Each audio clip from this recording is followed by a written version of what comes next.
siguro hindi naman papayagan ng mga matitipuno at matitigas nating mga palangga na magstay sila in power, di ba?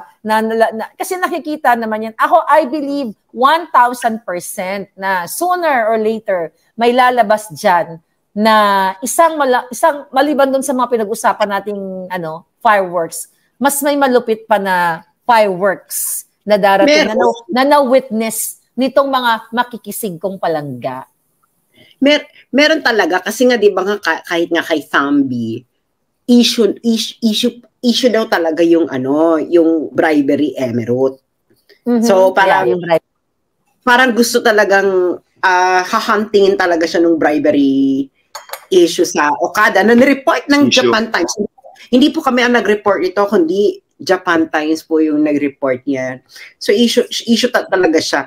Tapos I think kaya pinapasara ang ating mga pages kasi nga halimbawa kung itong mga matitipuno at matitigas at matikas at kayumangging mga kalalakihan ay nagsimulang rumampa na nakahubad. Nakahubad. Ayoko nakahubad sila, gusto naka-uniforme para manalo tayo. Hindi, kaya nga nakahubad dahil nailalantad na nila yung mga sarili. Okay, hubad sa katotohanan. Hubad, habang sila nagmamarsyang hubad sa katotohanan. Magiging successful kasi yan kung yung mga tao may engganyo sumama. Syempre, sino ba yung pwedeng makapag-engganyo sumama sa kanila ng mga pages? Syempre, yung mga sinusundan ng mga tao. Kaya, ginugurgur tayo. Ginugurgur na. Para kung sakali man na rumampa ang mga matitipunan, matikas na kayumangging kalalakihan ng hubad sa katotohanan, ay hirapan kasi hindi yan i-cover ng mainstream media. Yes, oo. And also, kaya naman talaga natataranta si Ahas, mga palangga, paulit-ulit itong sinasabi, may hawak pa akong ebidensya na mismo itong si Ahas ay talagang nandoon siya sa presensya ng mga officials ng Okada kung saan nagmamando siya. Hindi niya pwedeng ipagsinungaling ito. So kaya talagang yun yung reason na talagang gusto nilang gurgurin tayong lahat. Kasi ito yung medium natin para sabihin sa mga, ipakita sa tao. Actually, itong ebidensya na ito, mga kababayan, kung bibigyan lang ako ng go signal ng taong nagbigay sa akin, pwede ko ipakita sa inyo. As long as bibigyan ako ng go signal. Pero, I think, I don't know kung napakita ko ba sa'yo, brother, nung nandito ka? Parang nakalimutan ko. Kasi busy tayo sa career reels. Busy kami sa lobbying lang. So kung pahintulutan lang ako, talagang magulantang ang taong bayan. Pero sana pahintulutan ka na. Hindi, darating tayo doon. So tama nga, baka in 180 days from now, you'll never know. So, kaya nga tarantang-taranta talaga to si Ahas dahil hawak natin ang alas. Kung siya ay hawak niya mga itim na ahas, tayo hawak natin ang alas ng katotohanan. Kaya naman, kung walang say, kung walang weight yung mga sinasabi ni Maharlika, ni Sas, di ba? Bakit, di ba, just brush it off, walang kwenta yan, mga buang yan, di ba? That's right. Mother Dragon, Baby Dragon, kung wala naman mga kababayan, kung walang kwenta o walang epekto yung pinagsasabi ni Mother Dragon at ni Baby Dragon, walang epekto yan. Kung walang epekto yan sa kanila, hindi sila natataranta, hindi sila napapraning, they will not resort na gugurgurin nila yung page ni Baby Dragon at ni Mother Dragon. Of course, ang tingin ko is gustong-gusto na rin nilang gurgurin yung page ko. Gustong-gusto na rin nilang gurgurin. Pero sinabi ko, that's an act of war. And if you want to do that, then I will wage war. Fire and brimstone will rain on you in Malacanang. Tingnan nyo lang. Si ano yan, di ba? Si Rio. Si Rio din, di ba? Feeling ko. Kasi may listahan sila at ng mga meron silang listahan. Gugurgurin. Kumalat yan. Narinig mo ba yung kumalat? Si General Rio. Nandun din siya, si General Rio, si General Macanas. Ayan, pang number 1 ako, number 2 si number 3 si Mother Dragon. And true enough, sunod-sunod Sunod-sunod. Sunod-sunod tayong ginugurgur. Yung nasa listahan? Meron yung nasa list? Tama ba? Yung list? Yes. Alam ko, si Baby Dragon nandoon, si Mother Dragon nandoon, si Princess nandoon, ako nandoon. Lahat nandoon. Basta, tumukan lang nila. So, kasi nga, ang problema kasi sa ginagawa nila ngayon is naku-curious yung mga tao. Siyempre, magtataka yung mga tao, bakit wala na yung mga pina-follow nila? Bakit wala nang ito. So, lalo tuloy yung mga tao maaasar na may tinatago kayo. Diba? Kasi halimbawa, kung sinasabi nilang fake news or ano, dahil meron tayong batas laban sa fake news, ha? Nung ba't hindi nyo gagamitin yun? Yes, ba't hindi nyo gagamitin? Bakit kailangan gurgurin? Kasi nga kailangan talagang I think they are preventing na mag-viral kung ano man yung ilalabas ng mga I tend to believe that. Ng video rental. ilalabas ng mga dragons. Natatakot sila. No, actually nung New Year, 'di ba? Nung New Year's Eve, nagkakagulo sila, natataranta sila kasi baka isabay natin sa fireworks yung pulboronic video. Yeah, nakarating sa akin. Okay. Akala nila na balisang-balisa daw si Ahas at si Kuting nung New Year's Eve na baka isabay ng ating mga puting ahas na yung fireworks. So yun. So talagang imagine mo, hindi sila nakakapag-enjoy kahit sa dami ng perang kinamkam nila, kahit sa gaano kasarap ang kinakain nila galing sa pera ng bayan, wala silang peace of mind. Kasi ang nasa isip nila tayo, mga dragons, itong mga jutang gin ng dragons na to, ano na naman kaya ipapasabog dito sa bagong taon. So talagang literally, natataranta sila sa atin. Yun yung totoo. You know what? There's in that message, yung message of pulboronic video, mga kababayan. Alam ni Lisa yan at alam ni Bongbong, the moment it comes out, goodbye to the presidency. Tanggal sila sa poder. Because no right-thinking Filipino will allow na yung Pangulo ay drug addict. At sumusuyo on video. Sumusuyop. Pero ang hindi kasi alam is kung yung commercial ba ng Goldilocks is presidente na siya o hindi pa. Hindi. Ano yan? Baby Dragon, hindi ko make-up. Tuloy-tuloy. Commercial ng Goldilocks. Siyempre yung pulburon. Tuloy-tuloy yung pulburon. Tuloy-tuloy. So yung series by season 1, season 2, season 3. Tuloy-tuloy. Okay. Yeah, I got you. Ayan. Pero before, during, ngayon, current, yes. Tuloy-tuloy. Tuloy ang may season, baka sa season ender kasi ipapalabas niya. Yeah. Tuloy-tuloy ang mga hiksen. Tuloy-tuloy ang roll tape, ganyan, roll VTR. Nag-filming sila every day. So through the years, the years, yes. Yeah, so kaya balita ko every day. Oo, pero everyday suyop eh. Everyday suyop. Kasi tignan mo naman, even yung mga classmates si Dark Choco, di ba? Kalala niyo si Dark Choco. Si Dark Choco Lagdameo. Classmate na yan, number 1 na yan. Mga first honor sila sila ang, kumbaga yung sa casting, sila yung nangunguna. So, alam din yan ng mga generals, alam din ng mga PSD siguro. Hindi siguro. Balita, dumugo na yung ilong eh. Yes. Dumugo na yung ilong eh. Dumugo yung gilong ng lolo. Di ba, sensitive yung ng nostrils natin. Kailan daw? Nabalitaan ko yan, dumugo.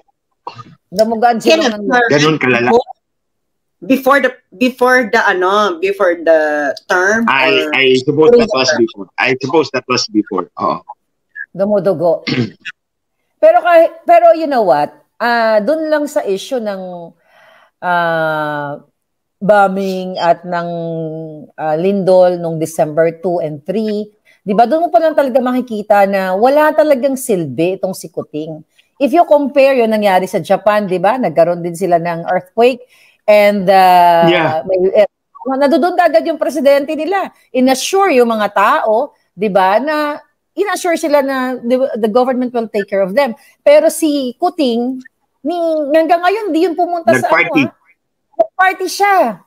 Nag-party kaya, di ba, nagbangag-bangagan siya ng ilang araw. So, kung nasa katinuan, yung isang presidente, di ba, kung siya ay talagang yung puso niya para sa bayan, which is hindi, dapat right there and then, kahit na nagpa-party ka, ikakat mo yung party mo, teka muna, may nangyayari sa bayan ko. Hanggang ngayon wala. Tapos, di ba, nagtulog-tulugan nga siya at saka nakarating sa atin, bangag-bangagan ang lolo mo, ang Kuting. Sandali. So, hindi naman, meron ba talaga siyang COVID? Well, sabi sa atin ng puting ahas, I doubt it. Nagkubid-kubidan lang. Ano lang. Madali lang drama eh. Knowing ahas, playbook ni ahas yan eh. Drama-drama lang. Dramatization lang. At saka parang playbook. Which one? Yung drama. Nung COVID-covidan. Actually, lingid sa kaalaman ng taong bayan, nagkaroon ng shoot fest sa Ilocos. So, hindi nyo alam yon, pero yung mga isa doon sa nasa shoot fest, sinabi niya sa akin na nandoon si Kuting. So, ang press release nila, di ba, that was December 10 December 10 yung shoot fest sa Ilocos. So, nung December 10, hindi pa lumalabas si Kuting noon, pero nandoon siya, present siya sa shoot fest sa Ilocos Norte. Shoot fest. Sino ang present doon? Ay, di yung mga nagbabaril-barilan ng bongga. Kung sino Saka si Hello Kitty. Nandoon siya, pero ayaw lang magpa-video and everything. Alam mo, we can verify everything na sinasabi natin. Kung meron lang talagang body na pwedeng yun na mag-imbestiga lahat sa kanila ng mga ina-expose natin, huli talaga sila. So, at itong taong ito, supporter nila at sinasabi sa akin, taga Ilocos ito, nasukang-suka na sila na niloloko ni Kuting ang taong bayan. Imagine mo, nagpanggap siya na may kubid-kubid ang broho, tapos yung pala nandoon sa sa shoot fest. So, that was December 10. Sana makubid ng tuluyan.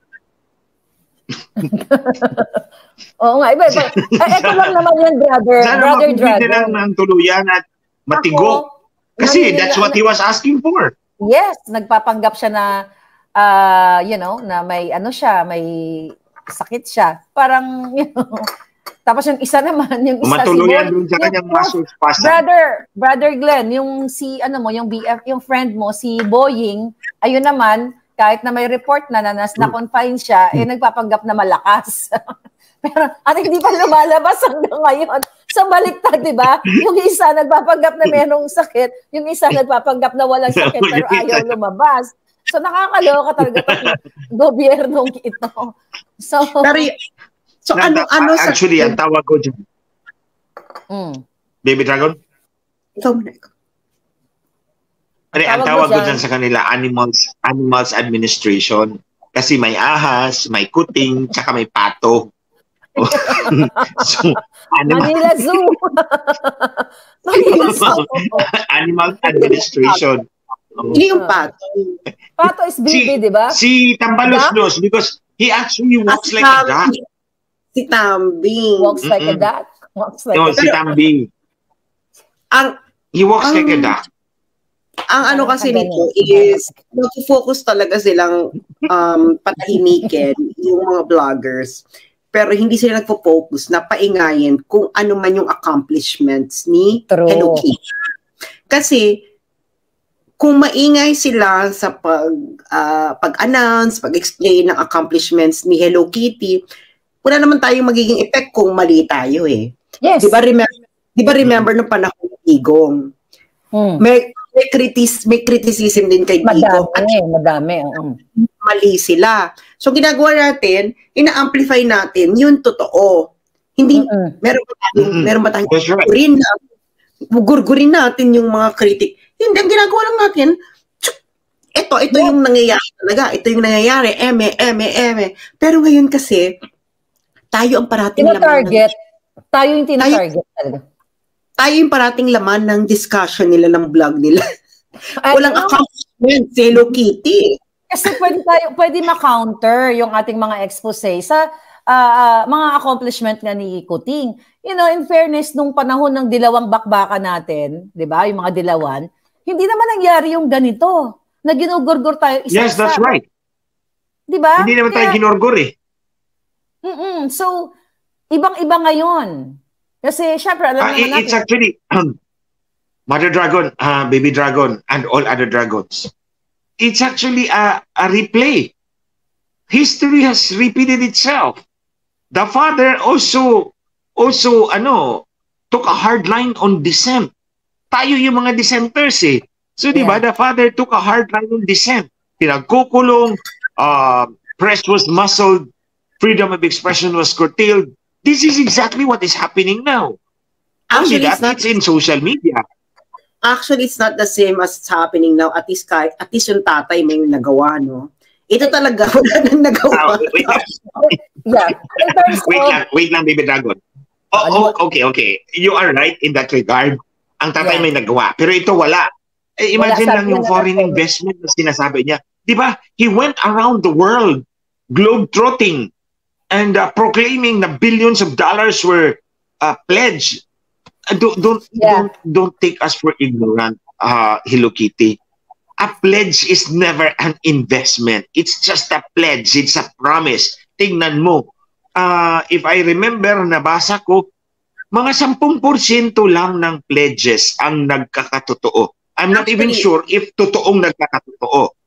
No, not even 10% according to DTI. Actually,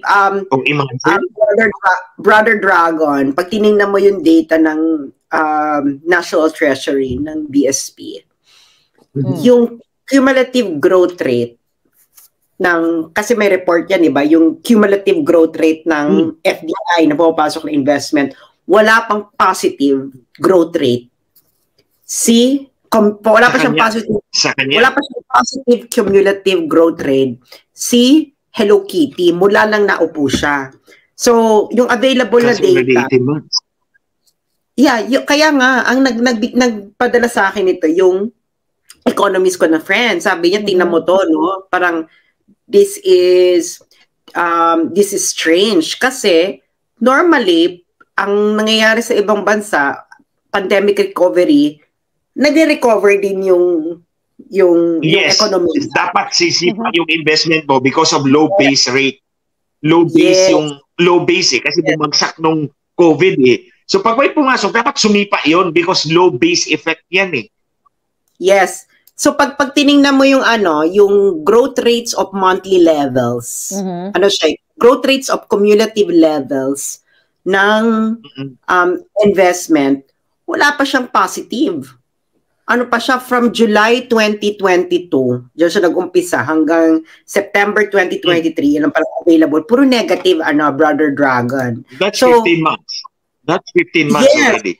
Yeah. So parang, actually yung last few months ni Duterte, puro pa siya positive cumulative growth rates. And that's during the pandemic. So parang... Baby Dragon, Mother Dragon, i-explain natin sa ating mga kababayan bakit kailangan natin ng investments. Yung investments, pundo natin yon para magkaroon tayo ng mga pabrika, mga negosyo, para magkaroon ng trabaho ang bawat Pilipino. So kung wala kang investment, your economy will not grow. Kasi walang drivers of economy, walang mag-produce ng goods and services. Investments, pag pumasok, they produce goods and services. They contribute to the economy and eventually to the well-being of every Filipino. Kung wala kang net positive investment, anong ibig mong sabihin? Wala kang ginawa sa trabaho mo. Nagwaldas ka lang ng pera, umikot sa buong mundo, dala-dala yung mga hangers-on na wala namang silbi. and then gumastos kayo, pera ng sambayan Pilipino, tapos wala kayong may return sa amin, tapos magre-report kayo, yung report, 10% ng pledges ang natupad. Isabi ni Baby Dragon, wala pang 10%. Hindi, mali din yung report nila. Actually, ang nakakaloka kasi dito talaga is, di ba po, dati, nung panahon ni Duterte, yung mga Duterte supporters, pumupunta sila sa mga pages ng mga vloggers para malaman nila kung anong ginagawa ng administrasyon in order to counter yung nasa mainstream media. Ngayon, pag pumunta ka sa mga pages ng mga ng emerging snakes, kung ba emerging dragons, ba emerging snakes? Emerging dragons. I love that. I love that term. Di ba ng mga emerging snakes na mga vloggers nila, wala kang makikitang explanation. Wala kang makikitang explanation. Ito yung ginagawa nila, ini-explain ng detalyado, meron silang mailalahad na magandang kwentong nangyayari na talagang totoo, di ba? Tapos pag pumunta ka rin doon sa mga pages nila, hindi yung katulad ng mga pages noon na halimbawa yung OFW kailangan ng ganito, nakakalapit din sila sa vlogger na, uy, baka sa kanila yung problema, ganyan. And enough, kasi ako noon, meron ako nga doon dating project, inaano ko yung DPWH, meron akong tulay challenge, Mother Dragon. Yung tulay challenge, kasi di ba maraming estudyante na, marami sa probinsya na yung mga estudyante tumatawid ka ng ilog. Ilog. Ilog. Tapos may mga nire-raise akong ganun sa page ko na naman sa DPWH, meron silang mga ibang nagawa na Pino-forward natin yung mga problema ng tao. It's the same thing sa akin noon. Yung mga FW, let's say, nadidelay yung mga labi ng kanila mga namatay na mag-anak. So, pag medyo nadidelay na, pinupush natin sa government. Yun yung naging role natin as vloggers. At yun sana yung i-continue natin. Pero sa ngayon, hindi Yung ginagawa ng mga vloggers nila ngayon, mangangkam. At talagang maging bagman. So, madagdag ko lang doon. That's rather blunt, Baby Dragon. Saka meron pa ako nung ito talaga na parang... Do they follow ba template? Ha? Do they follow ba template? Hindi ko kasi binibisita yung mga site. Meron ba silang template? Yes. They are being paid to say something. They are being paid to say something. So, hindi sila katulad ng mga vloggers noon na talagang nagre-raise ka talaga ng issue ng pambayan. So kasi sila, Brother Dragon, they are really mercenary vloggers. So, lalapit ka sa kanila kung may mga gusto kang patira kahit sino. So, those are mercenary vloggers. So, hindi talaga sila influencer, pero mercenary. Assassins talaga sila. Pero, halimbawa, nung panahon ni Pangulong Duterte, meron ako dating issue yung pro-friends na developer. Tapos si Lenny pa yung, di ba, Hadsi si Lenny noon na-appoint siya. Tapos, lumapit sa akin yung pro-friends, na yung mga biktima ng pro-friends noon, na OFWs, talaga nakapag-down payment sila, tapos walang house agad. Yeah, tapos nirereklamo nila sa Hadsi, tapos hindi sila pinapansin doon ni Lenny noon. So ako talaga, in-amplify, nakipagsagutan pa nga sa akin yung Hadsi noon Tapos, eventually, ang dami-dami nun silang nakabawi na talagang, alam mo yung gusto pa nga nila akong bigyan ng porsyento dun sa nabawi nila. Na parang sabi ko, kung gusto ko maging multi-millionaire, siguro tinanggap ko na yun. Ilang tao yung nakabawi ng marami sila. Marami sila. Yan ang nangyayari ngayon sa SHUD. Diba? Sa kay Akuzar. Na yung mga OFW, ito yung inaano ko, sinasabi ko sa mga viewers natin, na yung reklamo ng mga OFW na, like yung friend mo, Brother Glenn, na nabayaran na yung mga condominium. So, nag-usap talaga kami noon. Yes. Tapos, hindi din na ita-transfer. Hindi nila magamit. Hindi sila makapasok sa condo, hindi nila magamit dahil may problema daw to. And I suppose that was because sinanla din nila dun sa bangko. Nung San Jose Builders. Yun yung appointee ni Kuting. Ito yung mga laban natin na SAS nung panahon ni Pangulong Duterte na yung like ikaw, ako, tayo, no, brother, na gusto nating matulungan yung OFW sa pamamagitan ng ating platform. So, ibang-iba ngayon. Tayo, nag-i-air tayo ng ating, like ako dito, sinasabi natin yung kabulukan ng gobyerno, pero imbes na solusyonan nila yung problema, ginugurgur tayo. Ginugurgur tayo. Ang layo-layo. Kasi, Mother Dragon, Baby Dragon, hindi ito gobyerno, ito'y isang sindikato. Sindikato, yun na nga. Isang mafia. That's the difference between Duterte's administration, yung administrasyon ni Duterte, gobyerno yon, responsive to the people. Kasi alam nyo, kahit vlogger, pinapakinggan nila o mga action sila sa mga vloggers, mga influencers. Hindi kasi pero brother, dito, sige, Baby Dragon, go ahead. Pakitapos muna yung sinasabihin. Pero dito sa administrasyong ito, yung mga vloggers, yung mga influencers, hindi nila pinapakinggan, ginagamit nila to amplify their agenda and hide their skeletons more in the closet. Because it is not a government, it is a sindikato. Yes, yun totoo ang nangyayari. Kasi nung panahon ni Digong, parang merong unspoken. And the godmother is Ahas. Oh, kasi parang meron kasing parang unspoken. Kasi yung Duterte administration noon, Brother Dragon, ang tingin nila sa vloggers noon is dahil kayo yung mga malalapit sa tao. So parang naging extension siya ng customer service. Yes, that's right. That's right. Parang ano ba yung mga reklamo ng mga tao diyan? Kaya noon, Brother Dragon, kasi nakatira pa ako nun sa Europe, pag may mga officials na pumupunta, halimbawa sa Europe, syempre, modesty aside, nai-invite ako kasi nga, ako yung isa sa mga may blog na may following. So, makikita sa akin, tapos sabihin, kung merong mga problema, i-erase namin. Tapos magbibigay sila ng calling card talaga, na para, pag i-inform sila kung ano yung ano ba, may problema ba sa ganyan? Ako dati, ginagawa ko yan sa DPWH. May problema dito, may mga lubak, may mga ganyan, may ganyan, may ganito. So, meron kang parte ka ng governance. No?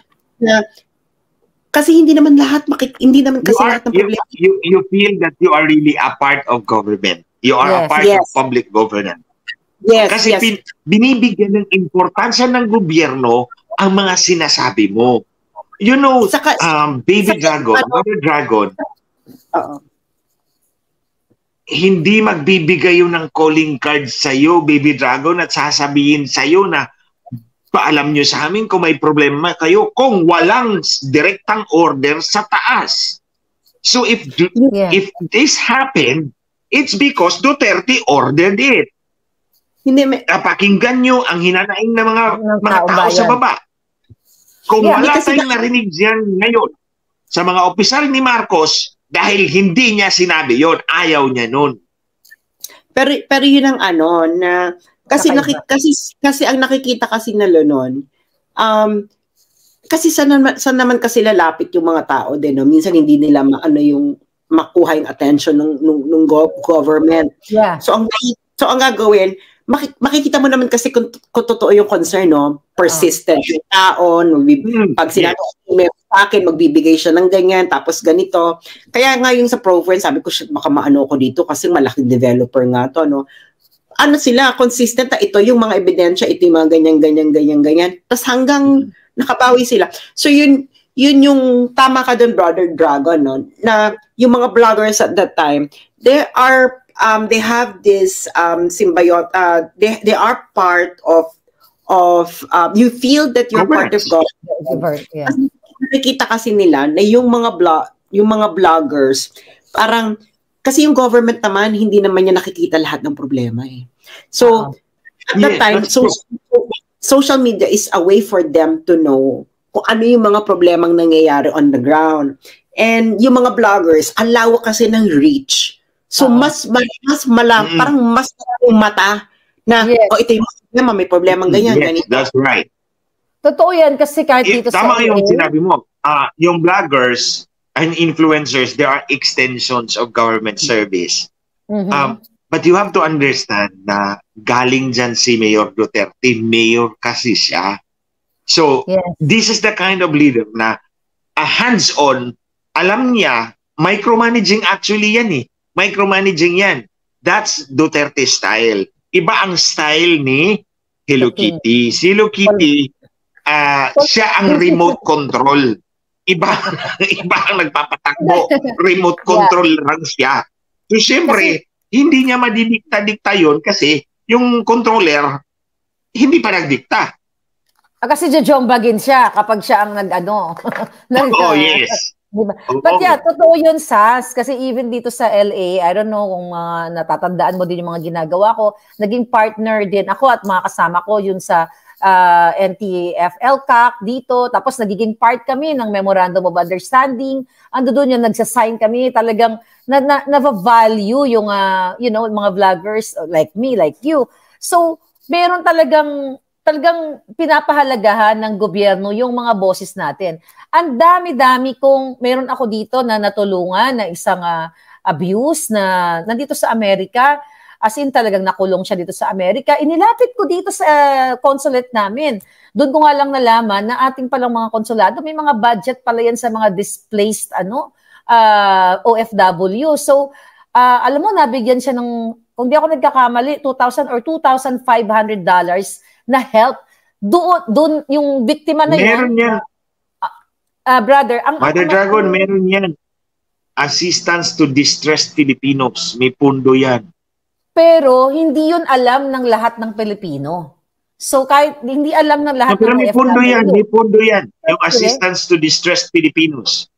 Yes, yun dapat ang sinasabi ng mga nasa konsulado sa ating mga OFW. Pero ang nangyayari kasi, brother, madalas nalalait pa sila. Kasi, they're just OFW, nilulook down sila. Pero yun nga, isa sa mga naging achievement natin as vloggers, yung hindi ko makalimutan na somehow, yung bunganga ko, na gustong gurgurin ni Lisa, may nagawang tulong sa ating kababayan. Yeah, tuwang-tuwa talaga yung friend, naging kaibigan ko siya, naabuso talaga siya, nabigyan siya ng pera coming from the government. So, ito yung mga project sana na gusto kong maging part ako ng gobyerno na ma-extend yung help sa pamamagitan ng boses ko, boses natin, para matulungan yung mga sinasabi nating mga bagong bayani. Pero ngayon nga, hindi. Ang mga OFW, gugurgurin talaga tayo. Mother Dragon, hindi yan attune sa gustong mangyari ni Godmother. Di ba may Godfather sa mga sindikato? Sindikato. The Godfather. Siya, the Godmother din siya, pero ahas lang. The Godmother ahas. The Godmother so, kung mga sinasabi mong tulong para sa ating mga kababayan, especially dito sa Pilipinas or sa abroad, para kay ahas, Lisa, these are unnecessary distractions. Focus siya doon sa kanyang tanging agenda na gawing presidente yung anak niya. Doon siya nakafocus narrow yung vision niya So yung mga tulong sa taong bayan, mga distractions yan. So they would not want that. Kaya gugurgurin tayo. Yeah. Bisos kawawa talaga yung mga OFW. Kasi yun yung like si Sas, nagtumira sa Europe, ngayon nasa China siya, ako nasa ibang bansa. Nakita namin kung paano nahihirapan nakikita namin yung mga problema. So, at naranasan din namin yung mga nagiging problema ng OFW in the past. So, eto sana yung purpose namin na to help the government. Pero, tama ka nga, hindi naman yun ang priority ni Ahas brother Distraction nga lang, tama ka. Kasi the priority is to kam-kam. Lahat ng pwede nilang makam-kam. Kasi gawin si Tambili ng presidente. Kaya nga galit na galit sila kagabi. Kaya nga nilusob ako ng kanilang mga ng troll farm nila, na kaya nga 'di ba naligwak, ginurgor nila ako dahil nga sa vlog natin tungkol nga doon sa charter change. Alam mo naman yan, brother Dragon na yun ang yun ang gusto ni Lisa Smugs. Siya din ang behind ng charter change. There's another take on a charter change, Baby Dragon, Mother Dragon, and the rest of the dragons watching us today. Actually, itong charter change na sinusulong, I think it was Baby Dragon, sinabi kanina na baka pababain yung age of qualification for president. It is actually a realization na nagdadalawang isip na ngayon si Mother Ahas na baka hindi talaga manalo si Pato, si Tambaluslos, si Pato. Hindi mananalo. Wait lang. Yun yung Lisa Ahas o si Mother Ahas is already entertaining that possibility na walang ka-chance ito si Pato. Kasi wala naman talaga, no matter how you will turn the world upside down, hindi ito mananalo. So pag natalo to, goodbye yung ambisyon ko sa anak kong si Tambelena. So, nag-devise siya ng plan B. So yung plan B niya. Si brother, nawa na si brother. Nag-devise siya ng plan B. Mga words natin sa to do away with Tambaluslos aka Duckling. Si Pato, do away with Pato, i-direct na natin to doon, ibaba natin yung age of qualification. Malamang totoo talaga yung sinabi ni Baby Dragon. Feeling ko talaga. Kasi di ba ang ano bang age for president? 45? 45, yes. Feeling ko, Vice President is 40. Senator 35. Ibaba nila yan ng 35. Oh, baka nga ibaba. Kasi shortcut, kasi nga walang chance ng Tambaluslos, si Duckling. Hindi, or baka gusto nila na, kasi ang nangunguna ngayon sa presidential balls is Sara Tulfo. So, si Thambi, ano siya, 0.5% lang siya kanya. Latak. So, ngayon, talagang, so, by the way, wait, Baby Dragon, Mother Dragon, all dragons. Ano yan si Lisa, si Mother Ahas? She pays particular attention to surveys. Natandaan ko yan nung tumakbo ako, sinabi niya sa akin, Glenn, the first thing you need to do is get a survey. Get a survey. Find the pulse of the people. So kung ang rating ni Thambi ay Thambi aka sino bang Duckling is 0.05% mo yan. Si Donald Duck. O pwede yan. Si Donald Duck Donald Duck. Yes. Ilan yun? It says 0.05%. 0.5. 1/2 of 1%. Tama ba? 1/2 of 1%. Yes. 0.5. So 1/2 of 1%. Siyempre, alam ni Mother Ahas na walang chance. 2024 na ngayon. Pag ganitong year, tapos ganitong yung chance. Yeah, wala na siyang chance. So, ipupush talaga nila yung charter change. Saka nga baka pwedeng, kasi, syempre, hindi rin naman sila nakakasigurado kay Tulfo kung sa side sa kanila si Tulfo, no? Parang, he's very quiet right now. He's not taking sides, so he's not all in, so he's not also all out.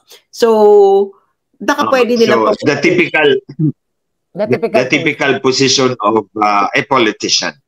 But anyway, maidagdag ko lang to.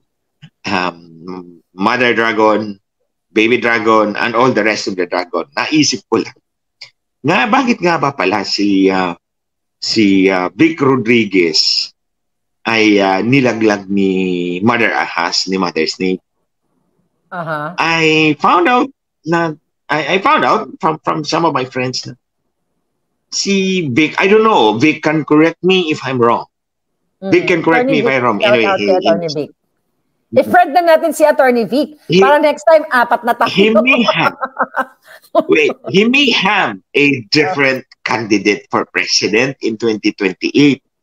So, parang meron siyang ibang grupo na supporting a different, speaking of Tulfo, malapit tayo dyan. So, ito yata yung kandidato niya. Nalaman ni Ahas, nilaglag niya because Vic is not in consonance with her entire agenda to make the son president. So, kaya ginawa niya ng paraan para malaglag si Vic, which is really unfair to him. Earlier, mas nauna pa nga yan sa amin na tumulong sa kanila. I know. So, nilaglag niya because, but, syempre, tingin niya, hindi sumusunod si Vic sa kanya. Remember, Lisa, di ba sinabi mo, don't steal my husband from me? Di ba? Yeah. Ahas, pinagalitan mo si Vic. Pinagalitan mo si Vic kasi dinala si Hello Kitty ng kampanya, may dinner pala kayo. Nagalit ka. Sabi mo, you're stealing my husband from me. Don't ever do that again. Tama ba, Mother Ahas? So, parang mas importante pa kay Ahas, kay Mother Ahas, yung dinner niya kaysa sa pangangampanya. Sa effort ni Attorney Vic. Imagine nyo yon mga kababayan. Si Vic yun kasi diba si Baby Dragon. Si Vic ang campaign manager at that time. So talagang wala talaga sa ayos itong si Mother Ahas.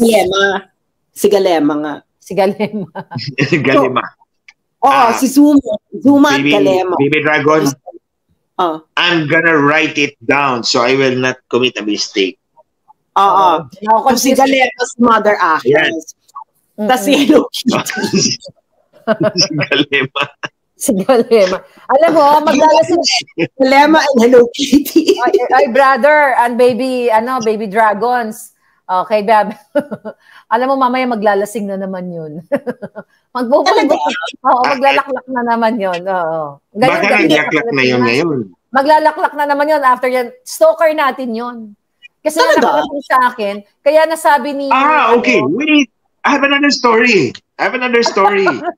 Okay, sige. Sulat na to para marami maalala ko mamaya. Marami talaga sa inyo pag magkasama-sama tayo.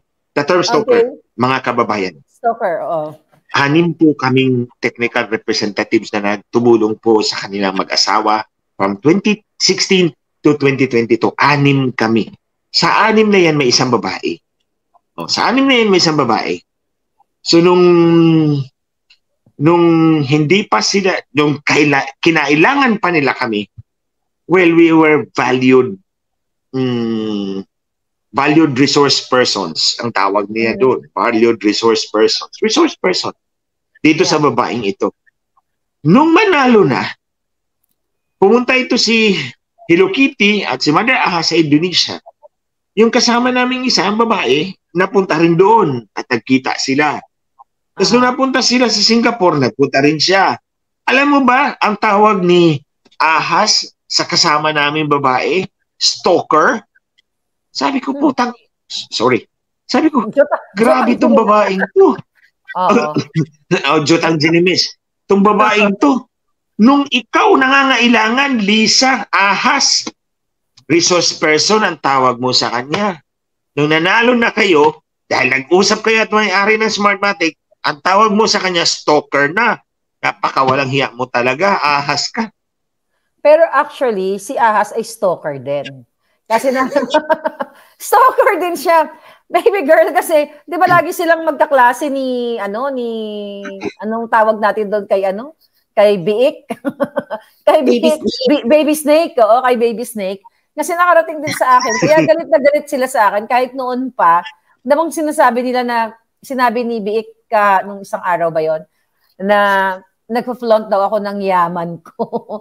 Kasi ini-stalk tayo. Even yung lab team natin, brother, ini-stalk nila. So parang sa akin naman, mga kababayan, kasalanan ba namin? Siya pala ang stalker. Kasalanan ba ng isang maharlika na kahit ukay-ukay lang ang isuot, nagmumukha tayong yaman-yamanan? Di ba? So parang pinapalabas nila na nagpa-flaunt ako ng kayamanan. Ano naman na normal lang naman sa Amerika mag-arty-arty ng mga outfit, lalo na pag winter season. O at least ako ang tawag nila sa akin. Daw ako, mahirap, wala daw ipon, waldas, walang pera, sinasayang ang mga oportunidad sa buhay. Ganon. Baby Dragon, di bali na. Baby Dragon, bilog ang mundo. magbabago rin ang kapalaran mo. Yes. O, di ba? Sabihin niyo, yun ang sasabihin natin sa kanila. You will be rich, beautiful, and powerful. Hindi yan ang pangarap ko. Ang pangarap ko yung maging housewife lang. Baby Dragon, wag kang mangarap. Baby Dragon, di ba? Baby Dragon, wait. Kape ang asawa ko in the future. Aim for the stars. Yung matipon. Baby Dragon. Aim for the stars because if you fail to hit the stars, you will still get the moon. Oh, di ba? Tama naman yan. Tama naman yan. Pero yun na nga, ang nakakaloka kasi is, actually, nung pinakita sa akin yung video, nung sinasabi sa akin yung laman ng video ni Baby Snake. Kasi nadulas ka daw. Nadulas ka daw. Okay, go. Kawawa naman si Baby Dragon. Baby Snake, yun yung response niya dun sa collab natin. Yeah. Yung live din yung dalawa. Yung live din yung dalawa. Yes. Napilitan yan eh. Nanood ako doon. Bakla, magto 200,000 na yung video nung mag-inang dragon. Mag-ina kami. Okay. Yung mag-inang dragon. Paano naman ang Team Snake? Lumabas ka na, girl. Ganyan. So, kaya siya habang naglalakad, Emerald. So, puro siya, chika ng chika, ganyan, Emerald.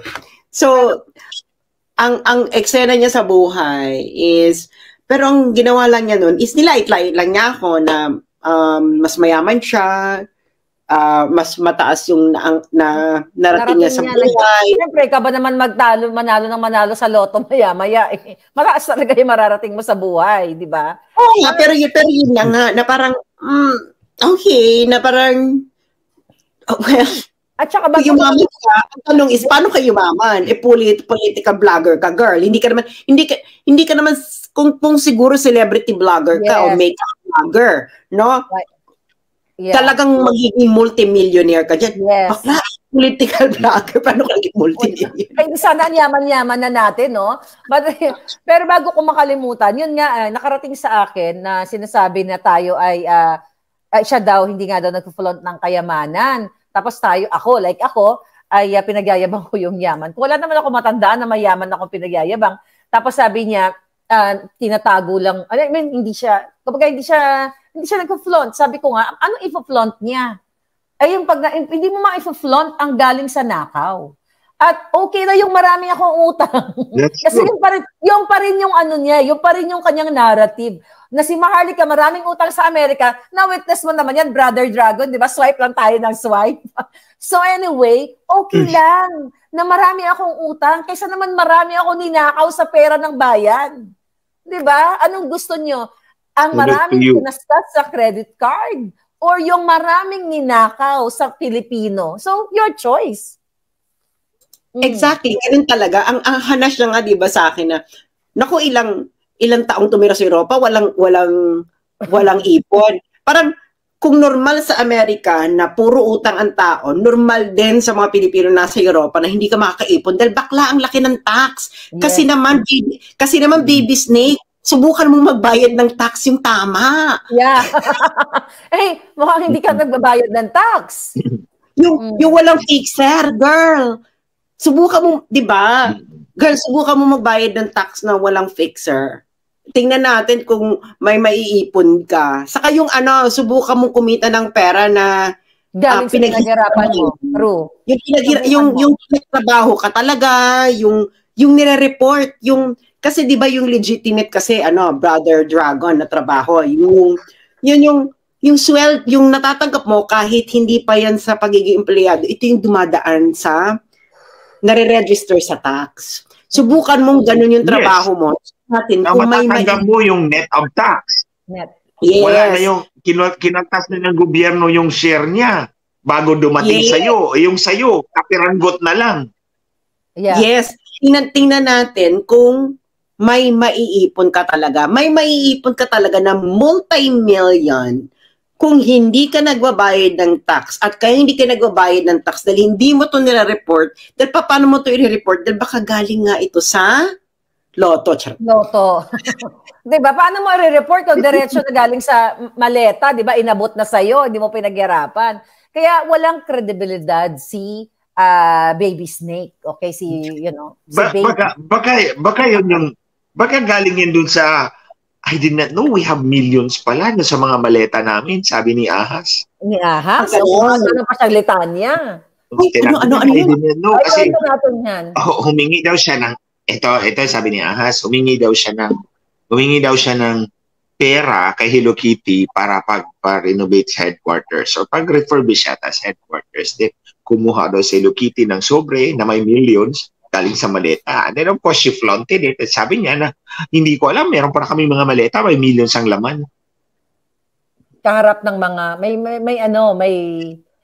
pinaringgan siya doon. Kanyang kausap, yeah.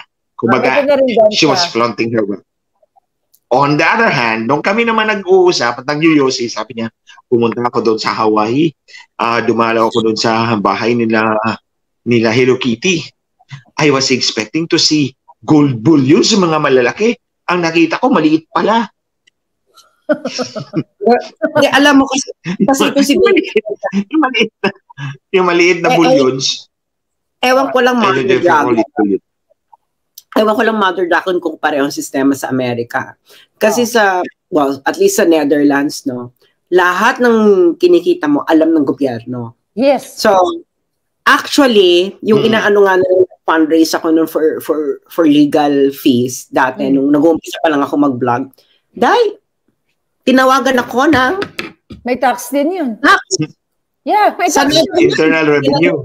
Ano itong pumasok to sa bangko mo? Nakikita lahat. Galing to. Kita lahat. So, wala kang matatago, Brother Dragon. Kasi nga, marangal yung yung perang pumasok sa'yo at hindi ito male-maleta levels or abot sobre levels. These are all legitimate incomes. Yeah. At nagbabayad ng tax. Hindi tulad sa kanila. Hindi ka pwedeng magmandugas ng taxes mo dito. Dito sa Amerika. Makukulong ka sa Alcatraz. Diba? Yes. Pero wala na yung Alcatraz. But anyway, dito, Mother Dragon, Baby Dragon, mamamayagpag dito si Mother Ahas kasi hawak niya lahat. So, hindi niya idideklara. Yeah. Kaya nga, kawawa pa rin. At pwede ka pang ma-lifestyle check kasi makikita nila yung mga ano mo eh. May nag-comment, Sas may nag-comment, ang sabi, 100 kilos na mga bagay from Manila to UK. Parang nabasa ko sa text mo, ano yan? Sabi ni Uniwise. What is that all about, Sas? Ang kasi nagmalaki siya na nagdala siya ng 100 kilograms na luggage from Manila to UK. Ako naman parang, girl, anong dinala mo from Manila to UK? Pera galing sa loto. Hello?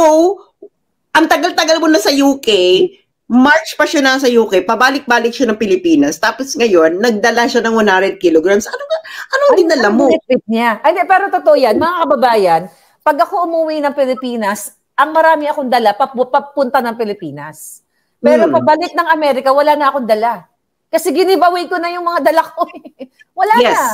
Di ba? Ganun tayo. Alam niyo yan, yung mga nagtatravel. So how come na may bit-bit ito si... Mother Dragon, iba yung sa akin.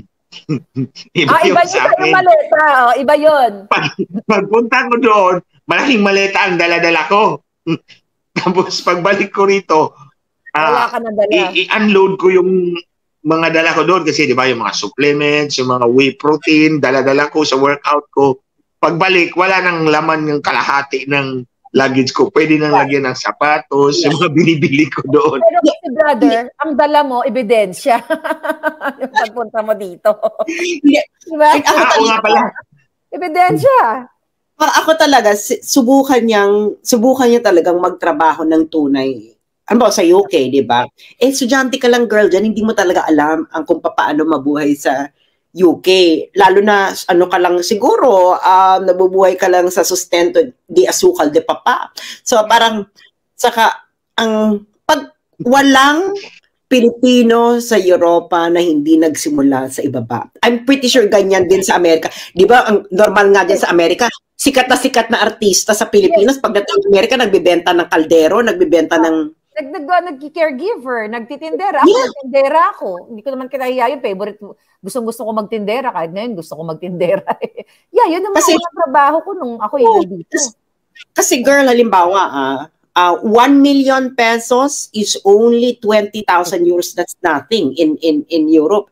And in US, 1,000 pesos 1 year, girl. Ano yan? Hindi yan normal. Talagang actually dito sa Amerika, pag may $20,000 ka, 'di ba? 1 million na yun sa atin. Maliit lang yun palangga sa dami mong bills. Napakaliit siya. That's true. Yeah, di ba ano pa ngayon, poverty levels pa yung 20,000 US. That's below poverty level. Yes, hindi ka makakapetisyon yan, kabisado ko yan, baby girl. Hindi ka makakapetisyon ng kamag-anak kasi may bracket yan. So, yes, halimbawa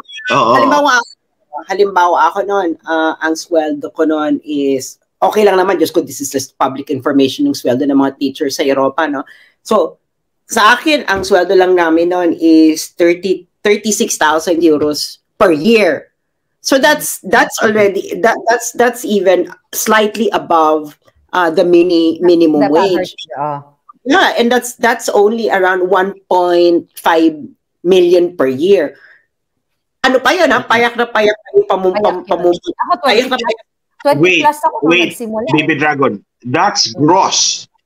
Hindi pa kinaltas yung tax dyan? Hindi pa. Gross. Imagine, pag kinaltas pa yung tax, wala na halos matitira sa'yo. Yes. So yun yung gross sa amin. So kaya nga inaano ko na hindi ka po pwedeng magmalaki na ang dami-dami mong pera na nasa Europa ka kung wala kang at least 100 million pesos. Kasi pag 1 million, 2 million lang yan, girl. Yeah. Hindi yan tatakbo ng malayo kahit sa lalo na sa UK, dahil sa UK ang exchange rate is 1:100, 1:80 ba ngayon? Basta mas mataas siya sa euro saka sa US, ay sa US dollars.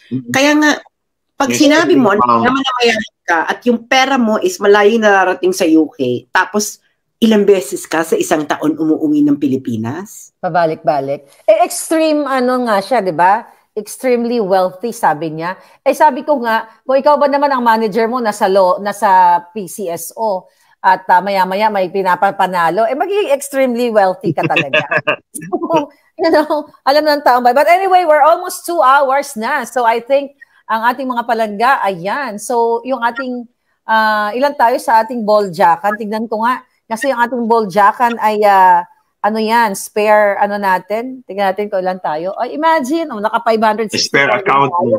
Yeah, like almost 9,000 on YouTube. So, yes, unahin ko na si Brother Dragon. Brother Dragon. Okay, final message sa ating mga palangga. Ito, I would like to address sa ating mga dragons and emerging dragons. Nakita niyo na po kung paano nila ginorgor yung account ni Sas at ni Maharlika. These are actually sure signs of desperation. So, huwag po nating hayaan. We should never allow them to frighten us, natakutin tayo, o apihin tayo. Instead, we should fight back. So, ang hiling ko po sa inyo, kung gagawa ng bagong account si Sas or itong existing account ni Maharlika, i-share po natin, i-follow po natin, sabihin po natin sa ating mga kaibigan para mabalik uli natin yung following at tumubo pa ng mas malaki at mas maging epektibo pa ang inyong Mother Dragon, inyong Baby Dragon, inyong Brother Dragon, and who else Dragon wants to fight. Yeah. So let's fight together. Yes. Yun lang po. Baby Dragon, it's your time to shine. Ako ang message ko lang ay susundin ko ang sinasabi sa akin ni Baby Snake at ng Malacanang Mafia na magpa-psychiatric test ako Dahil baka daw nababaliw na ako. I will accept the challenge. Okay. But, hinahamon ko kayong lahat. Magpa-lifestyle check kayo. Yes. Oh, diba? Bawat isa sa inyo. Pero dapat independent to ha. Independent lifestyle check. Kailangan ilabas ninyo ang resibo ng mga kinikita ninyo. Dahil ako yung si Baby Snake, alam ko kung ano yung mga properties niya. So, kailangan ka magpa-lifestyle check at kailangan magtugma yung properties mo at yung ginagastos mo ngayon. Di ba? Yes. Yung na-declare sa BIR. Yeah. Di ba? Yung na-declare sa BIR. Ayun nga, kaya nga kailangan magpa-lifestyle check. Kasi makikita mo naman kasi kung si Mother Dragon, pino-flaunt daw yung kayamanan, nakikita rin naman namin na pino-flaunt mo yung kayamanan mo. Girl, no, parang, girl, hindi mura ang Goyard na bag.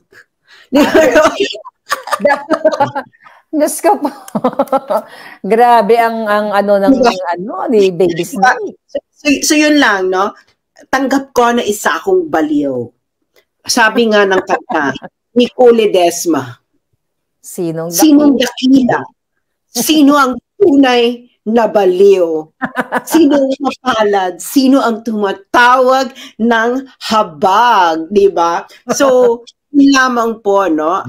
Dapat kayong magpa-lifestyle check, isa-isa. Correct. Dapat ilabas ninyo ang mga resibo ninyo at i-divulge ninyo sa mga Pilipino kung magkano ang mga wines na binabayaran ng taong bayan every weekend sa Malacanang. Yes, yung iniinom ninyo, nilalaklak ni Lisa. Ako naman, eto lang masasabi ko sa pinaka-target natin. Yung pinaka-punot dulo, sabi ni Attorney Glenn Chong, ay national problem. Ito ka lang, Lisa at Kuting, hindi na kayo sisikatan ng 2025. Yun lang. Hindi na namin kayo paaabutin. Thank you, mga palangga. Thank you, Brother Dragon and Baby Dragon. Sa uulitin muli, stay safe. Okay? Bye-bye.